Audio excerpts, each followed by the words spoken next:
Technology દ્વારા તમને બધાને મળવાનું થઈ રહ્યું છે. નવું વર્ષ આપનું ખૂબ સુખ શાંતિ અને સમૃદ્ધિવાળું જાય એવી સૌ ગુજરાતના મારા વાલા ભાઈઓ બહેનોને માટે હું प्रार्थना करूं છું.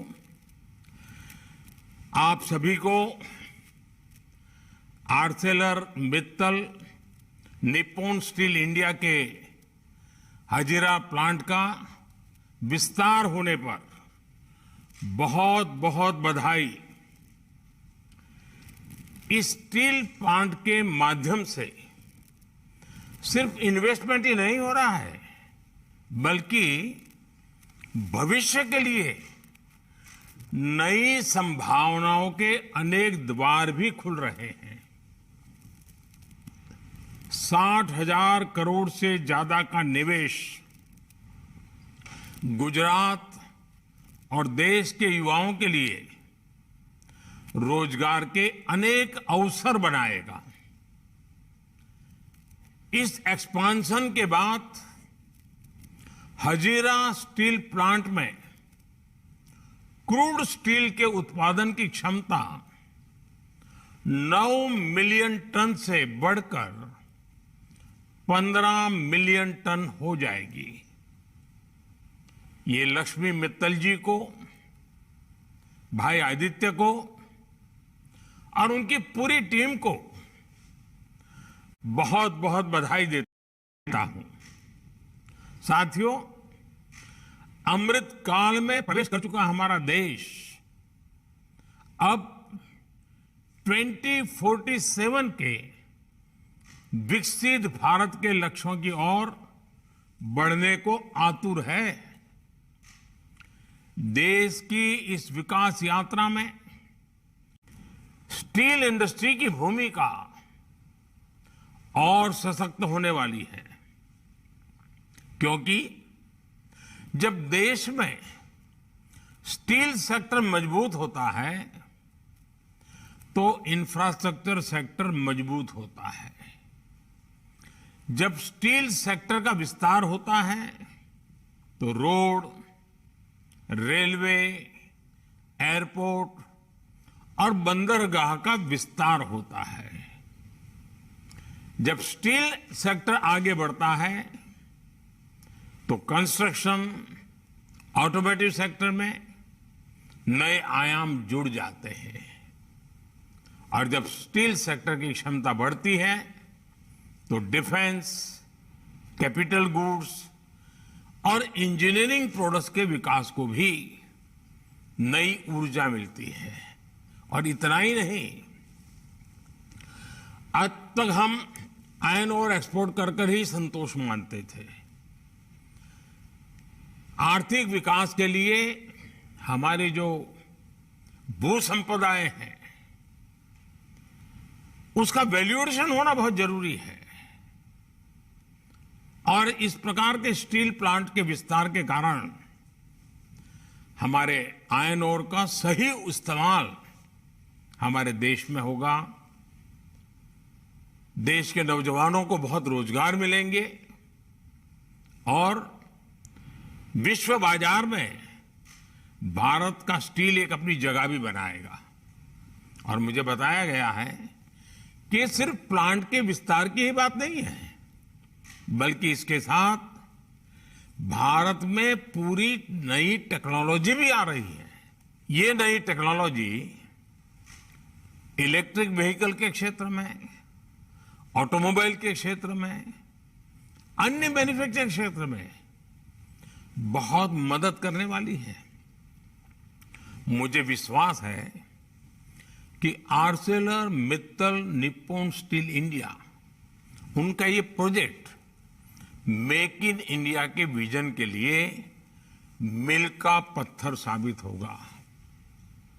ये स्टील सेक्टर में विकसित भारत और आत्मनिर्भर भारत के हमारे प्रयासों को नई ताकत देगा.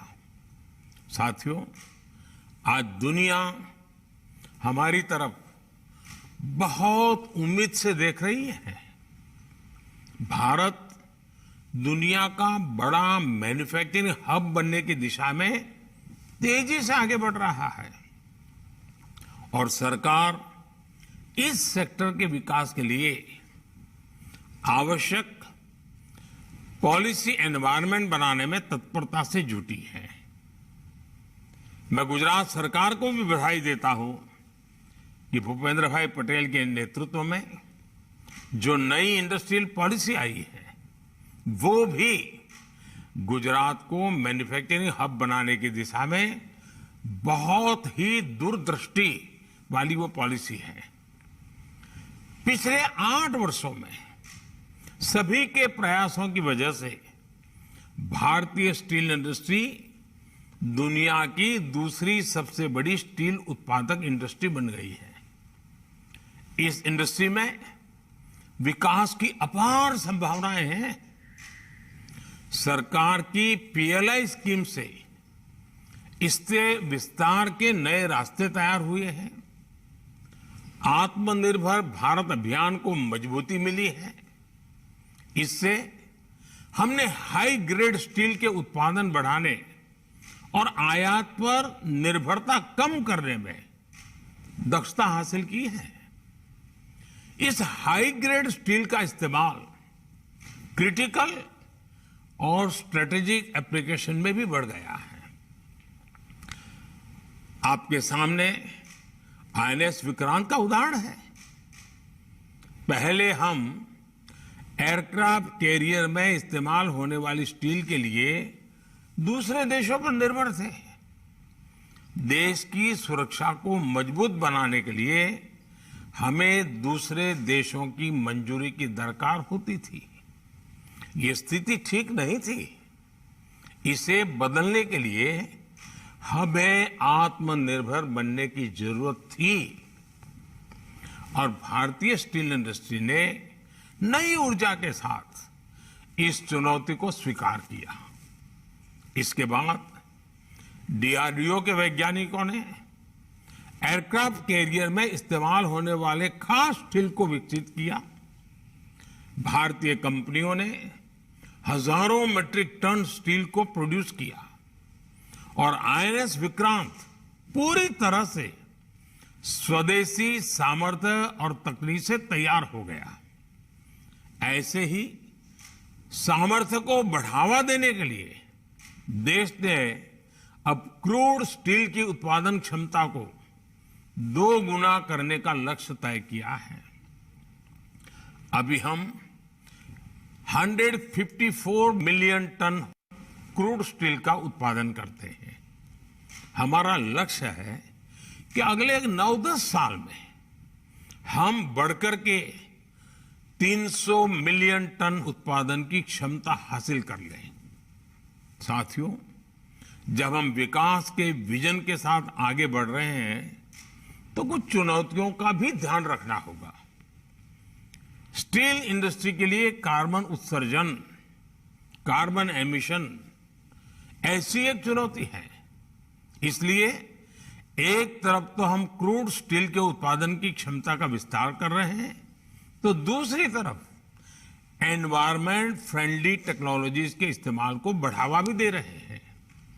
आज भारत ऐसी प्रोडक्शन टेक्नोलॉजीज विकसित करने पर बल दे रहा है जो न सिर्फ कार्बन का उत्सर्जन कम करे बल्कि कार्बन को कैप्चर कर उसका दोबारा इस्तेमाल भी करे।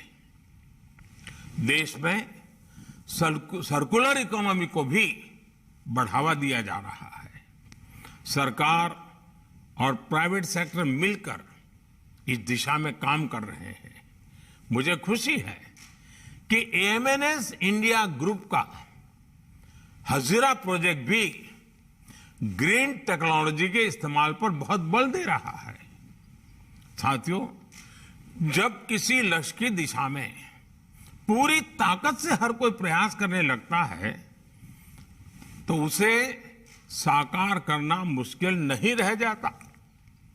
स्टील इंडस्ट्री को नई बुलंदियों पर ले जाने के लिए सरकार प्रतिबद्ध है।